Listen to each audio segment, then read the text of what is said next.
Si la démocratie est le pouvoir du peuple par le peuple pour le peuple, on pourrait dire que c'est un chiffre qui dénote de la vitalité de notre démocratie. Parce que dans une démocratie, chaque individu, même un fou, tant qu'il jouit de ses droits civiques, peut, à un moment donné, si le juge nécessaire, briguer un poste électif. Donc, on s'est dit que ce chiffre, c'est l'expression de la volonté individuelle de chacun à vouloir briguer le poste de député dans sa circonscription et parler pour le peuple. Et donc, pour nous, on pourrait dire qu'on en prend acte. On en prend acte de la volonté des Ivoiriens de s'intéresser de plus en plus à l'élection législative et à toutes les élections d'ailleurs. Hyacinthe Nobou, qu'est-ce que cela vous dit? Quand on se rappelle de la présidentielle, des appels lancés par certains partis politiques, cet engouement pour les législatives? Non, ce qu'il faut retenir, c'est qu'il y a une dynamique dans l'espace politique ivoirien. Et cette dynamique fait qu'aujourd'hui, tout le monde entend exercer un droit. Et toutes ces personnes qui entendent exercer ce droit-là ne veulent plus se laisser compter ou faire leur vie par des structures ou organisations, seulement par les structures ou organisations politiques. Et donc, des personnes qui n'appartiennent à aucun regroupement politique décident d'y aller, et même celles qui appartiennent à des regroupements politiques qui ne veulent pas y aller, certains ont enfreint entre griffes les lois pour y aller. Du coup, ça donne un engouement réel, ça montre un engouement réel à la chose publique et à l'exercice de la politique dans ce pays, parce qu'il ne faut pas laisser les autres agir à sa place. Quand on va voter, vous voyez que j'ai un bulletin de vote qui équivaut au bulletin de vote du premier magistrat de la République de Côte d'Ivoire. Ça veut dire qu'aujourd'hui, tout le monde pense que la Côte d'Ivoire, notre État, notre pays, est un pays auquel il faut pouvoir s'intéresser et puis faire avancer les choses. Bernard Izikokora. Alors, pour moi, manifestement, c'est l'expression de la dynamique démocratique dans notre pays. 1143 candidats déclarés. De ma mémoire, j'ai rarement vu autant de candidats à une élection législative. Cela démontre que le citoyen ivoirien a confiance en notre processus électoral. Et comme vous l'avez dit, contrairement à ce qu'on a vu ou on a entendu, faisant croire que notre processus démocratique n'inspirait pas confiance, c'est ce nombre de candidats dont vient démontrer le contraire et qui prouve que l'Ivoirien, dans sa grande majorité, a confiance en notre processus, à l'organe qui est en charge de l'organisation des élections. Et vous regardez, peut-être qu'on va rentrer dans les détails, vous verrez que sur les 1143 candidats, vous allez trouver des visages très jeunes, des intellectuels, comme on voit sur le plateau Atu, Maître Oulaga et Franck Dédé, qui sont jeunes, donc qui ont décidé de prendre une part active dans le processus politique dans notre pays et de ne pas se laisser compter. Et donc, pour moi, c'est une bonne chose. Il faut continuer sur cette dynamique. On a 185 femmes qui sont candidates. C'est une bonne chose. Peut-être qu'à ce niveau, il va falloir travailler sérieusement à ce que les femmes soient suffisamment représentées et qu'elles-mêmes décident de s'engager en politique. Mais je crois que c'est un travail des partis politiques, de la société civile, et de sorte à ce que la femme ait confiance au processus électoral aussi, parce que souvent les discours violents font que certaines femmes ne veulent pas s'engager en politique. Donc, ce nombre de candidats à l'élection législative vient battre en brèche tout ce qu'on a entendu avant les élections. Vous avez mis les pieds dans les plats et vous avez abordé peut-être un sujet qui me tient particulièrement à cœur, peut-être parce qu'étant femme, 185 femmes à ces législatives, mais il n'y a que 80 femmes présentées par les partis politiques, parce qu'il y a 102 femmes quand même, si mes chiffres sont bons, qui partent en indépendante. Comment vous expliquez cela? Alors, je pense que ça, il appartient aux partis politiques de travailler à ce que, comme je l'ai dit, non seulement en interne, encourager les femmes, la formation, leur donner suffisamment d'outils, de sorte à ce qu'elles puissent avoir un ancrage sur le terrain, mais aux femmes aussi de s'engager véritablement, parce que l'élection, c'est, comme on le dit, c'est le rendez-vous du candidat avec son peuple, avec sa population. Et je crois que les partis politiques, il faut les comprendre parce qu'ils ne présentent que des candidats qui peuvent leur apporter la victoire. Donc, ce n'est pas le sexe qui compte, mais c'est la victoire qui compte. Et donc, si dans une localité, on n'a pas de personnalité féminine capable de nous amener la victoire, stratégie politique oblige, puisque à l'Assemblée nationale, on va donc pour voter des lois, mais aussi pour une bataille politique, pour le contrôle donc, du pouvoir législatif. Et donc, les uns les autres s'engagent de façon stratégique à choisir des personnalités indépendamment de leur sexe qui vont leur donc apporter la victoire. Et on aura certainement l'occasion de faire ce débat-là.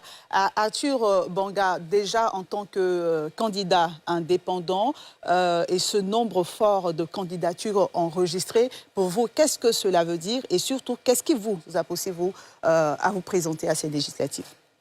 Bah, moi, personnellement, c'est une passion. C'est d'abord la volonté, depuis toujours, d'avoir un moment de ma vie. Je suis passionné par la politique.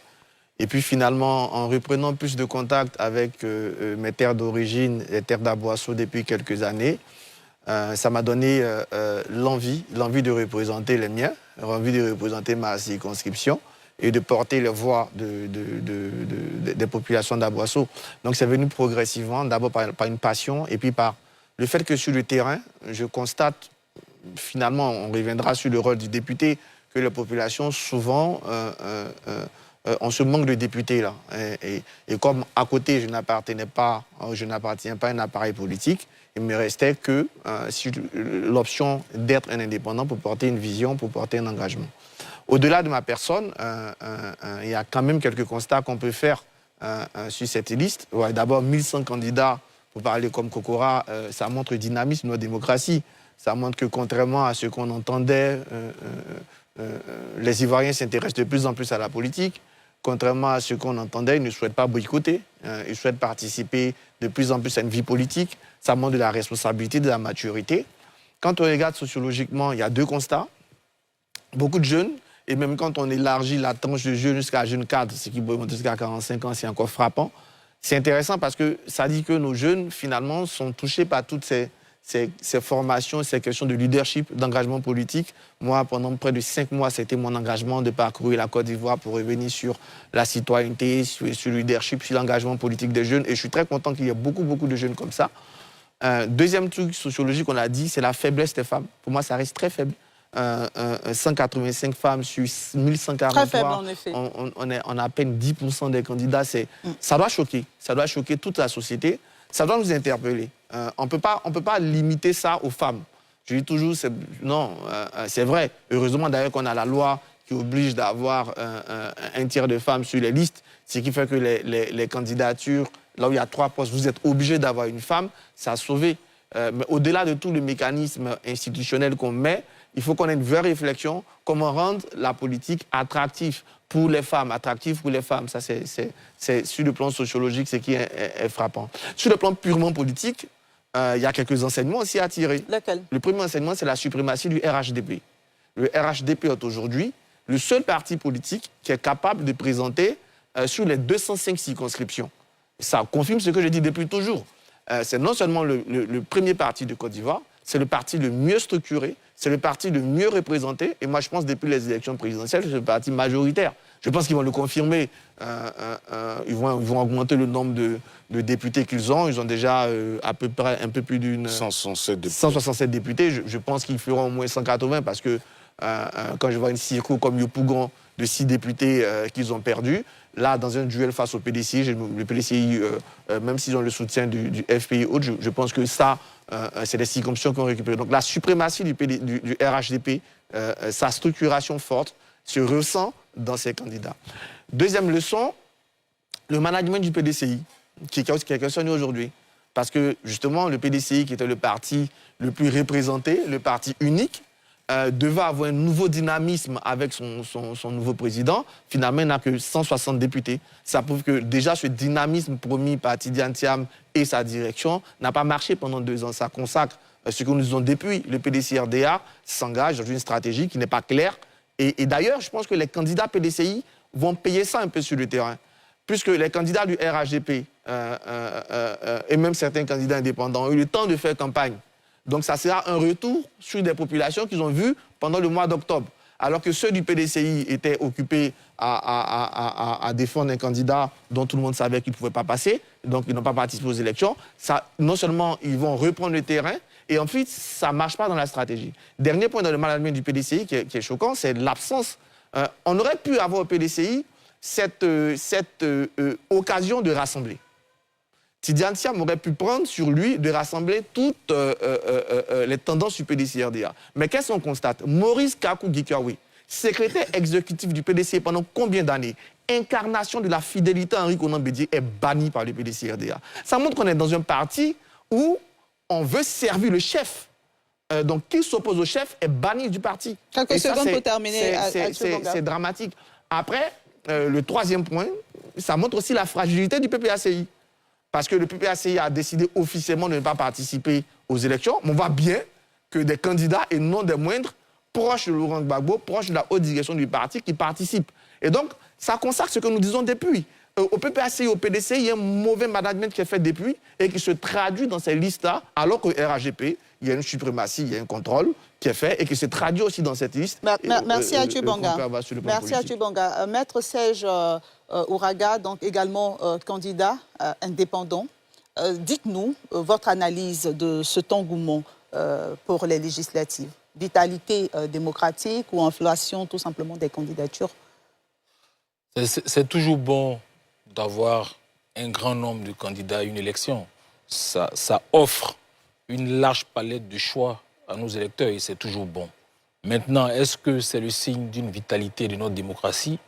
Ça reste à voir parce que la vitalité d'une démocratie ne se mesure pas seulement à l'aune du nombre de candidats à une élection. Il y a bien d'autres facteurs, les institutions, le respect des règles, la cohérence démocratique, l'application des règles même par le pouvoir en place, autant d'éléments qui rentrent en ligne de compte pour effectivement juger qu'une démocratie est vitale ou pas.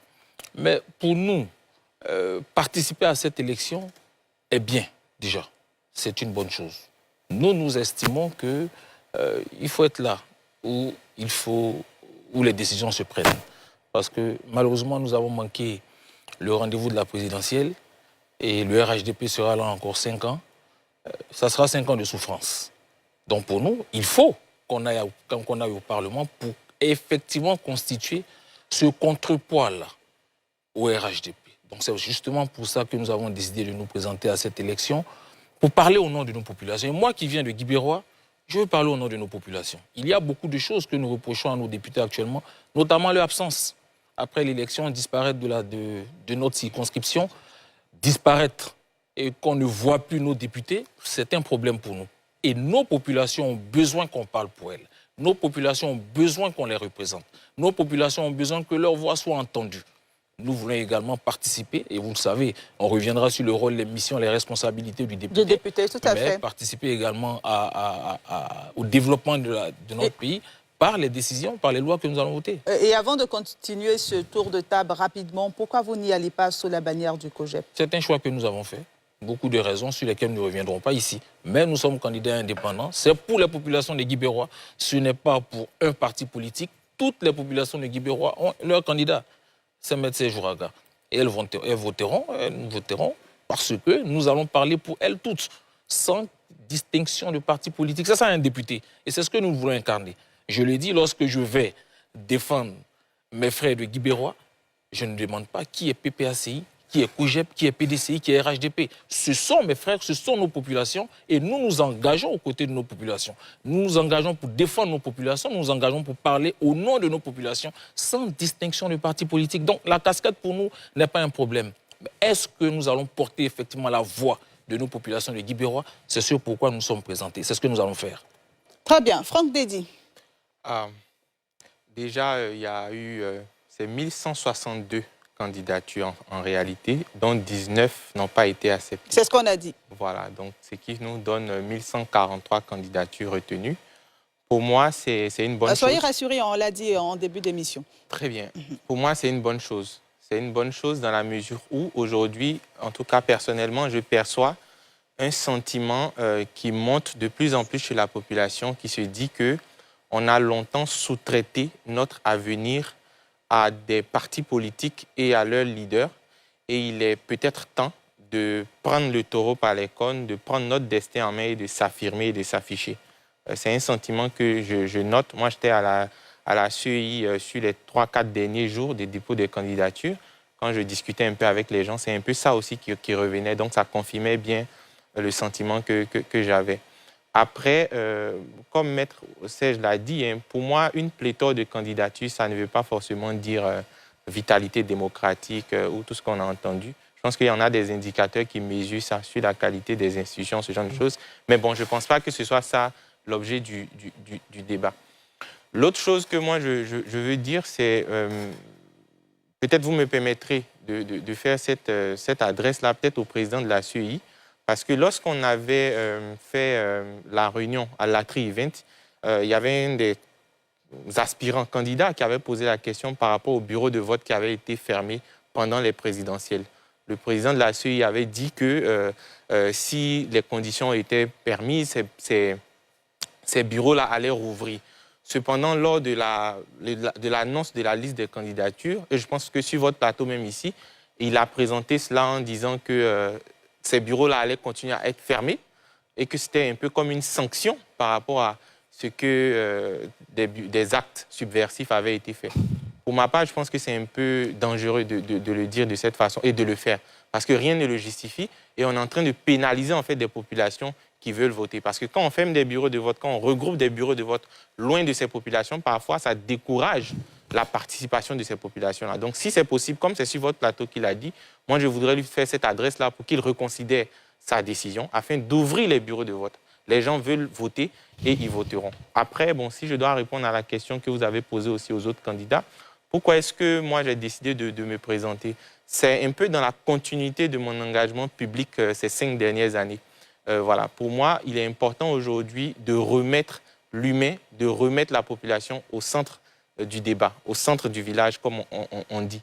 Et donc, pour ma part également, je ne crois pas, ou du moins je ne cautionne pas la prise du pouvoir par d'autres moyens que les urnes. Et donc, ça s'inscrit dans la continuité de ma participation active dans les dernières présidentielles. C'est pourquoi je décide d'aller aussi aux législatives. Ça, c'est sur le plan purement structurel.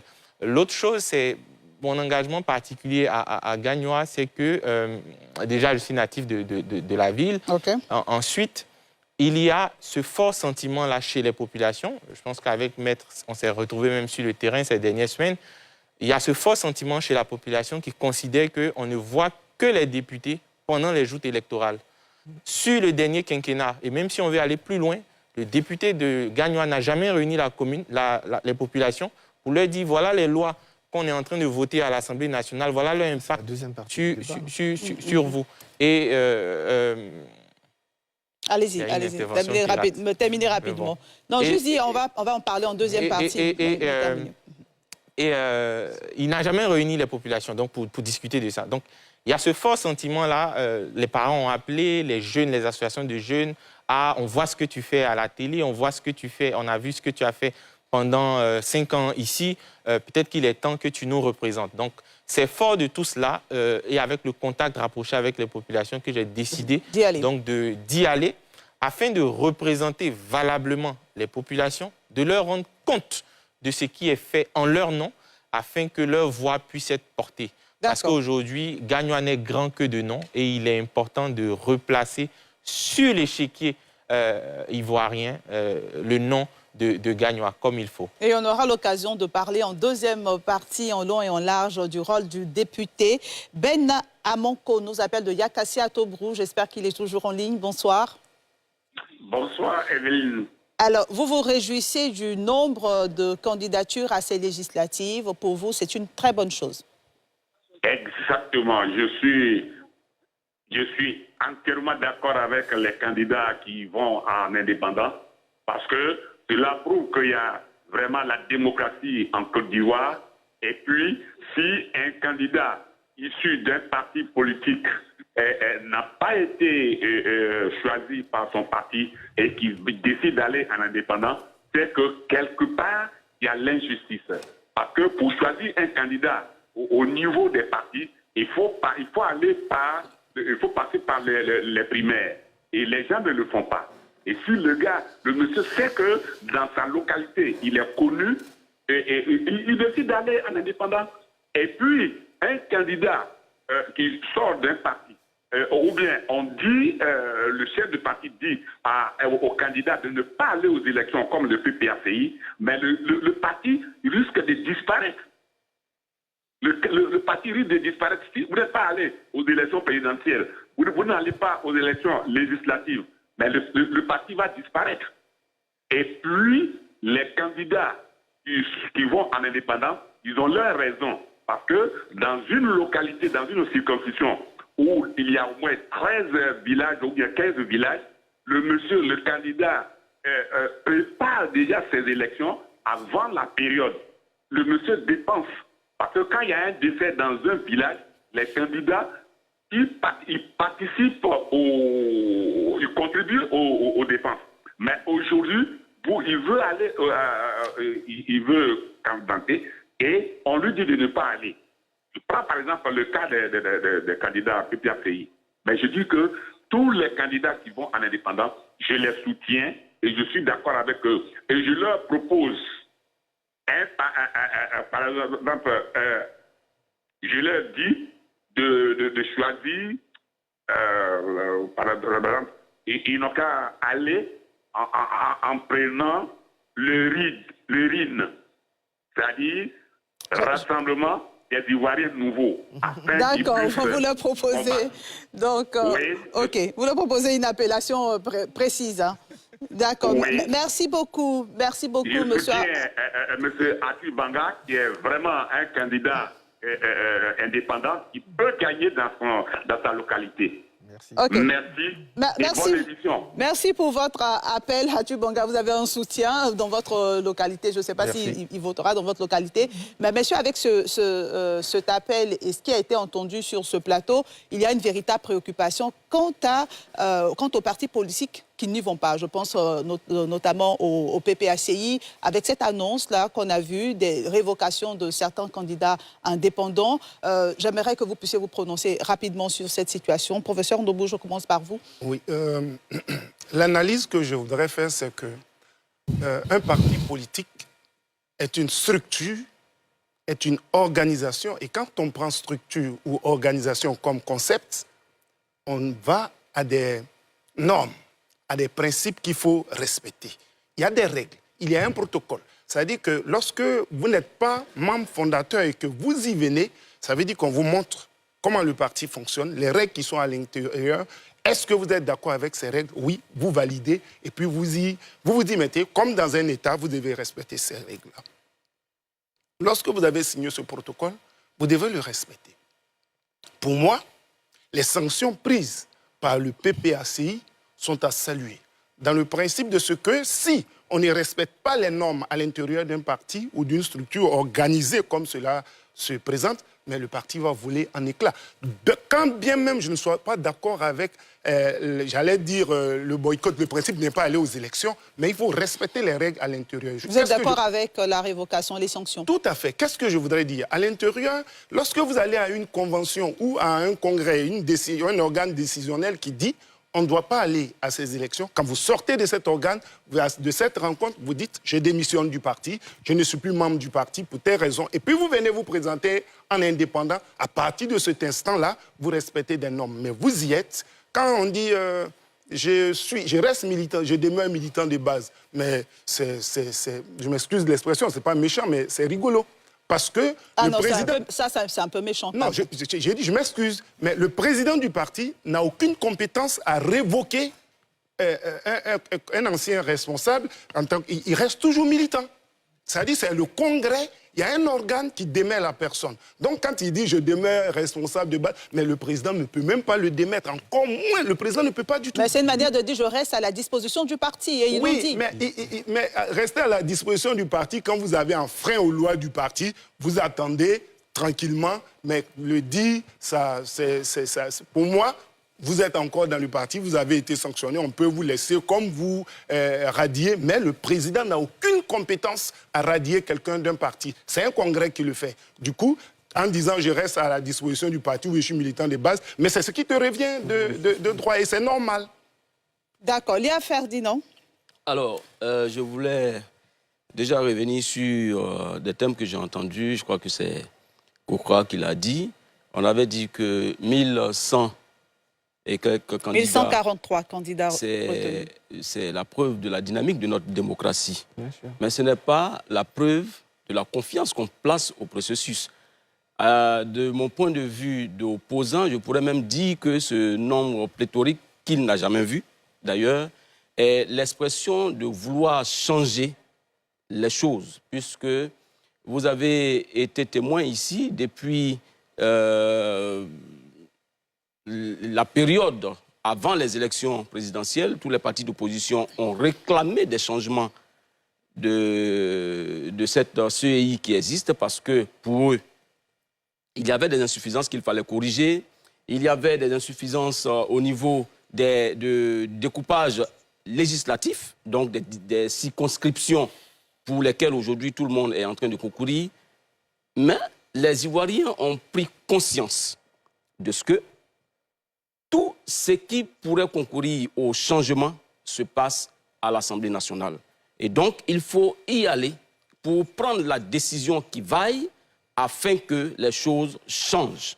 Maintenant, pour ce qui concerne la participation, sinon la non-participation de certains partis politiques et de certaines organisations, ce qui est flagrant, c'est le cas du PPACI. Je le regrette un peu. Je regrette cette situation. Pourquoi? Qu'elle se passe ainsi. Parce que, madame, le changement qu'on souhaite peut s'opérer à l'Assemblée nationale. Nous avons dit non au 4e mandat, mais ça va avec tout ce qui est à l'intérieur. Si l'opposition a la chance de remporter les élections législatives devant le RHDP, avec le concours de la participation de tous les partis politiques, c'était possible qu'on puisse prendre l'Assemblée nationale et s'opposer véritablement à l'exécutif pour certaines décisions. De toutes les façons, la loi électorale de 2020 a été prise par ordonnance sur autorisation de l'Assemblée nationale. Et pourtant, les partis politiques s'en sont plaints. Le président gouverne aujourd'hui presque par ordonnance, mais cela passe par l'Assemblée nationale et c'est son acceptation de cet état de fait. Mais une Assemblée nationale qui est majoritairement dominée par l'opposition ne peut pas accepter certaines actions de l'exécutif et les autoriser. C'est pourquoi je dis que je regrette. Donc la non-participation du PPACI est regrettable. Je regrette aussi la position des militants du PPACI qui vont contre la décision. Moi, je suis contre toutes les rébellions, toutes les formes de rébellion. Quand on a décidé de quelque chose, il faut l'observer jusqu'au bout. Selon vous. D'accord. Franck Dédi, vous aurez votre temps de parole. Justement, j'ai un téléspectateur qui a une question pour vous, donc on va lui permettre de la poser. Ibrahim Bamba qui nous appelle de Londres. Bonsoir. Bonsoir. On vous écoute. Vous avez une question pour M. Dédi. Monsieur Dédi, j'aimerais savoir si vous représentez le mouvement de Awa Don Melo à Gagnoa ou vous allez comme un indépendant. Et si c'est le cas, pourquoi c'est maintenant que vous faites ça? Des deux, Monsieur Franck Dédi, nous avions vu que, comment on appelle, Monsieur Bion a eu le courage de dire au président Alassane Dramane Ouattara que bon, vraiment, nous vous félicitons et vraiment, nous acceptons, comme on appelle, la voix des urnes. Et nous vous reconnaissons comme notre président. Mais pourquoi est-ce que Awa Don Melo ne l'a pas fait? C'est un orgueil ou bien c'est un refus d'obtempérer? Ok, merci beaucoup Ibrahim Bamba. La troisième question est un peu hors sujet, mais vous allez répondre rapidement. Est-ce que vous allez avec un mouvement, on sait que vous êtes candidat indépendant, mais est-ce que vous allez avec le mouvement, le soutien du mouvement du candidat Awa Don Melo? On rappelle que vous avez été bénévole pendant la campagne de ce candidat. Allez-y. Très bien. Je suis candidat indépendant, pleinement indépendant. Naturellement, je bénéficie du soutien de beaucoup de personnes, beaucoup d'Ivoiriens, dont éventuellement le soutien du ministre Awa Don Melo et bien d'autres acteurs. Donc ça, c'est le premier élément. Il a demandé pourquoi maintenant. Bon, je pense que c'est la dernière élection à laquelle j'aurais pu participer, c'était l'élection d'il y a 5 ans. Je n'étais pas nécessairement en Côte d'Ivoire tout le temps. Donc peut-être que ça peut expliquer cela. Et voyez-vous, il faut aussi avancer parfois, sinon tout le temps par conviction. Je ne pense pas qu'il y a 5 ans, j'étais convaincu en fait de ce mandat-là. Parce qu'il faut avoir l'humilité d'apprendre, connaître le contexte et saisir l'opportunité quand elle se présente à vous. Et je pense qu'en 2025, le 27 décembre 2025, il y a une opportunité très claire qui se dessine du côté de Gagnoa et c'est celle-là que je veux saisir. Donc ça, c'est le premier élément. Après, il a parlé, c'est vous-même qui avez jugé sa question de hors-sujet, donc ce ne sera pas moi. Au regard il a parlé de du menu de ce soir. Il ne faut pas utiliser des grands mots et tout. On a pris acte de l'élection du président de la République. Pour nous, c'est suffisant. Voilà. Et je ne pense pas que d'autres thèmes amélioratifs ou superfétatoires, j'ai envie de dire, changeraient quelque chose à l'élection donc du président de la République. La CEI a donné les résultats qui ont été confirmés par le Conseil constitutionnel. Je pense que tous les Ivoiriens aujourd'hui admettent que le président va remplir pour un 4e mandat. Donc en 2030, ça lui fera 20 ans à la tête de la Côte d'Ivoire. Donc voilà, donc je pense que c'est suffisant. Maintenant, je veux revenir sur les précédentes questions. Je pense qu'il y a un narratif quand même avec lequel je ne suis pas très à l'aise. C'est lequel? On a tendance à tirer à boulet rouge, en fait, uniquement sur l'opposition, sur bien des sujets. Les cas d'indiscipline là, dont on parle, il y en a eu aussi dans le cas du parti au pouvoir. Personne n'a dit le contraire, Franck Dédi. Non, j'ai l'impression qu'on veut mettre l'opposition dans un carcan. C'est chez eux qu'il y a l'indiscipline. Pourquoi le PPACI a dit ceci? Et je veux répondre un peu à professeur Nobou, si je ne me trompe pas, pour les appellations. Allez-y. Votre histoire aussi est parfois un peu compliquée. Donc, non, moi, je veux dire, un parti, il a ses règles de fonctionnement, d'accord?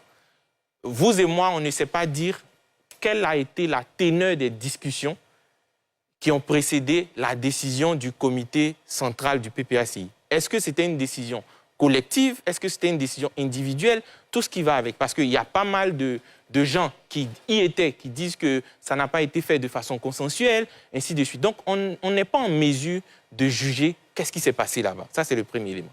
Le deuxième élément, je pense que, et je l'ai dit régulièrement sur mes réseaux, on a tendance à présenter la discipline militante comme une forme de dictature. Et moi, je ne suis pas à l'aise avec toute forme de dictature. La démocratie, c'est aussi consacrer la différence individuelle.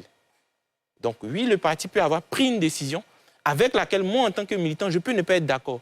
Et je dois pouvoir l'exprimer sans pour autant être traité de traître ou de tout ce qui va avec. La démocratie, c'est aussi ça, l'expression de la différence individuelle. Est-ce que ce n'est pas une sorte de rébellion? J'arrive. Ce n'est pas une forme de rébellion. Okay.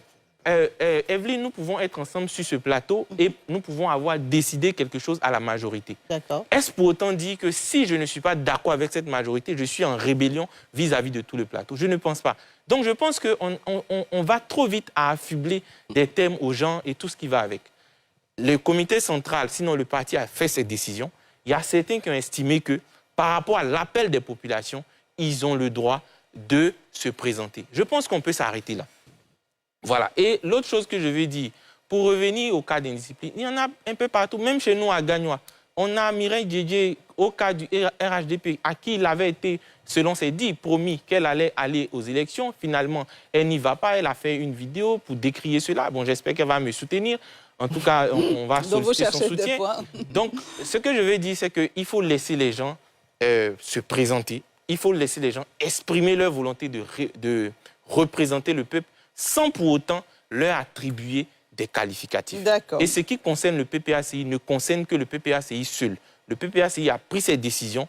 On doit s'en tenir à ça. Les cadres du PPACI ont décidé aussi de se présenter. On doit s'en tenir à ça sans pour autant juger de leur acte. Merci Franck Dédi. Bernard Izi Kokora sur ce point et puis également sur la question, avec la question que je vais ajouter, notamment au niveau du RHDP, on a aussi enregistré des candidatures indépendantes. Effectivement. Mais avant de revenir sur cette question, je m'en voudrais de ne pas retenir une chose. Alors, nos amis ont estimé que le nombre important de candidats à cette élection n'est pas le signe de la vitalité démocratique et que sont les règles donc, qui comptent, la confiance non, qui ce n'est pas ce qu'on a dit. la confiance donc, qui inspire nos institutions. Je suis d'accord avec eux.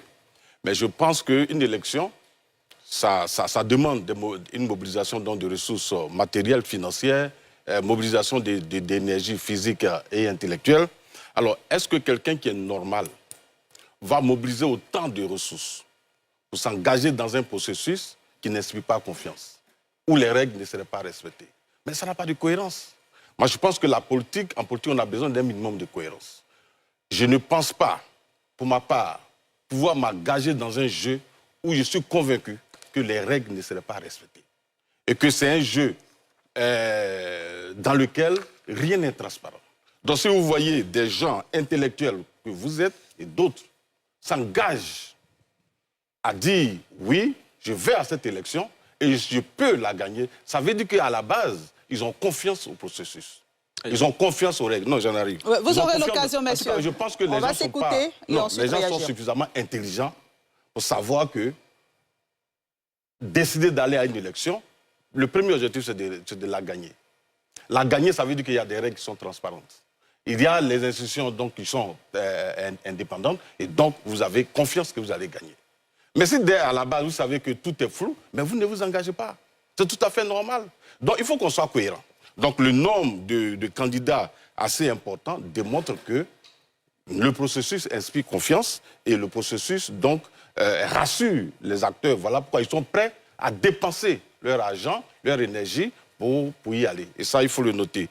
Vous avez dit que ce nombre important est un message pour dire que les Ivoiriens veulent le changement. En gagnant ces élections législatives, c'est une bonne chose.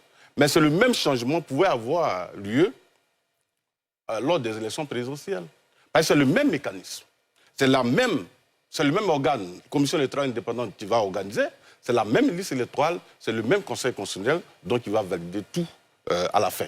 Donc vous ne pouvez pas dire que les élections présidentielles sont bipées à la base et qu'on ne peut pas la gagner, il faut la boycotter et puis se consacrer maintenant à aller gagner les élections législatives. Pas quelle alchimie?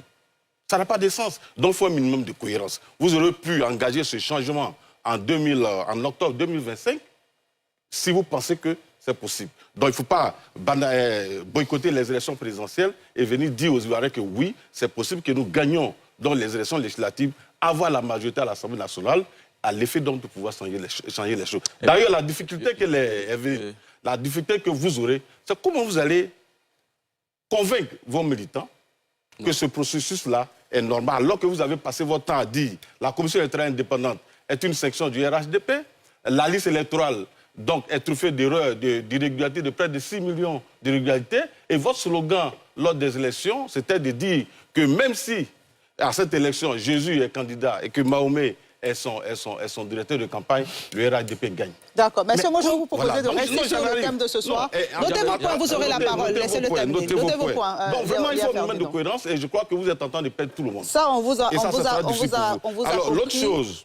Est-ce qu'on peut revenir au sujet de ce soir? Moi, la question du PPACI, je pense que c'est un problème interne.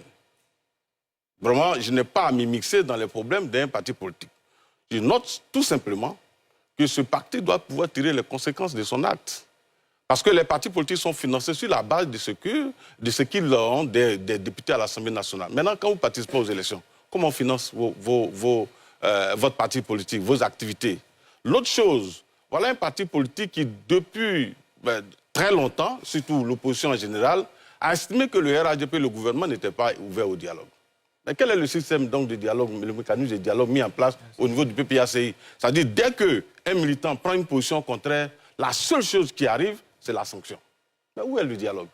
Et il a bien fait de parler d'indépendants au RHDP. Oui, nous avons de nombreux militants. Mais jusqu'à aujourd'hui, personne ne peut nous dire que le parti a pris des sanctions contre ces militants. Parce que nous continuons de dialoguer avec eux. Quelles sont les leçons que vous avez tirées? Non, on n'a pas encore terminé avec le processus. Comme je l'ai dit, l'élection n'est pas encore, c'est jusqu'au 27. Donc avant le 27, avec le dialogue que nous avons mis en place, à l'effet donc de les rassurer, de les convaincre, nous espérons que ces candidats indépendants vont comprendre, vont entendre raison et retirer leur candidature. On aurait pu faire comme le PPACI, qui dès que les uns et les autres déposent leur candidat, leur candidature, alors la sanction est prise. D'accord. On a même des responsables, hein, j'en arrive, on a même des responsables locaux et au plus haut niveau qui sont candidats indépendants déclarés. Mais personne n'a été révoqué. Donc, on ne peut pas revendiquer le dialogue pendant longtemps avec le RHDP et puis en même temps, dans votre sein, pour ne pas mettre en place donc, un minimum de dialogue à l'effet donc de rassurer, de créer la sérénité et la stabilité au sein de vos appareils politiques. Arthur Bonga. J'aimerais quand même revenir. La question, à la base, c'était est-ce que c'est vital, le fait d'avoir 1140 ans? Vitalité démocratique. La vitalité se définit pas par des règles. La vitalité, tout le monde peut taper, hein, c'est l'énergie, la vie et le dynamisme. Avoir 1143 candidats, c'est dynamique. Ça montre de l'énergie, ça montre de la vie. Donc, c'est vital. Ceux qui veulent comparer la vitalité sur le respect des règles, allez chercher d'autres choses. L'indicateur de vitalité, pour répondre à la question qu'Evelyne a donnée, c'est l'indicateur de dynamisme. Et on est tous d'accord ici pour dire que 1143, c'est du dynamisme. Ils vont plus loin. En fait, c'est dommage. Parce que je suis d'accord avec Kokora, ce message est incohérent. À chaque fois de vouloir dire que le processus est faux, que la CEI est manipulée, que la liste n'est pas bonne. Et ensuite, vous voyez, c'est que même le PDCI, ils ont douté pendant longtemps avant de venir participer aux élections. Parce que vous avez un message tout le temps négatif sur le processus électoral. C'est que c'est incohérent. Et moi, je suis en pré-campagne. Certains militants de ces partis me le disent. Mais on nous a dit tout le temps qu'on ne peut pas gagner, que la liste est mauvaise, que la CEI est ceci, et on participe. Donc vous créez vous-même, par ce discours acharné, systématique, à vouloir décrédibiliser la Côte d'Ivoire, décrédibiliser les élections, à créer un point d'interrogation dans la tête de vos électeurs, à tel point que, quand vous revenez aux élections, vous avez ce problème. Et le PPACI, la décision du PPACI dit, tous ceux qui ont participé au comité central, on dit que les débats ont été houleux. Ils ont été houleux pourquoi? Parce que la plupart des députés sortants et la plupart des stratèges politiques savent l'importance pour un parti de participer à la vie politique, d'être à l'Assemblée nationale. Au-delà de gagner l'élection, d'ailleurs, je suis presque certain, je peux l'affirmer, je crois que le RHDP va conserver sa majorité et va même l'accroître. Donc je ne pense pas que les partis d'opposition vont pour remporter l'Assemblée nationale. Ils peuvent le dire, hein, comme ils sont en campagne, mais ça, au fond d'eux, que c'est pas ça. Mais l'élection n'a pas encore eu lieu. C'est pas grave, je l'avais dit pour la présidentielle. Et les indépendants. Oui, ça va être la prochaine question. On ne va pas basculer l'élection, on peut en discuter, je n'ai pas de problème dessus. Les indépendants, il en aura quelques vainqueurs, mais ils ne vont pas basculer, ils ne vont pas faire changer la configuration de l'Assemblée nationale.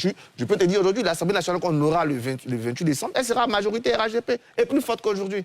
Il y aura des indépendants, il y aura des trucs, mais ça ne va pas basculer. Donc on peut aller à des élections parce que le simple fait d'avoir, ils ont parlé pendant longtemps, hein, le simple fait d'avoir un groupe parlementaire, d'avoir un espace pour parler est quelque chose de positif. Donc au sein du PPACI, il y a eu ces débats entre ceux qui comprennent que stratégiquement, c'est important, mais tous ceux qui ont été bombardés pendant plus de 2 ans à l'idée que ce n'est pas une élection, à l'idée qu'on va perdre même si Mohamed est truc, comment vous vous retrouvez dans cela? Ils payent ça aujourd'hui.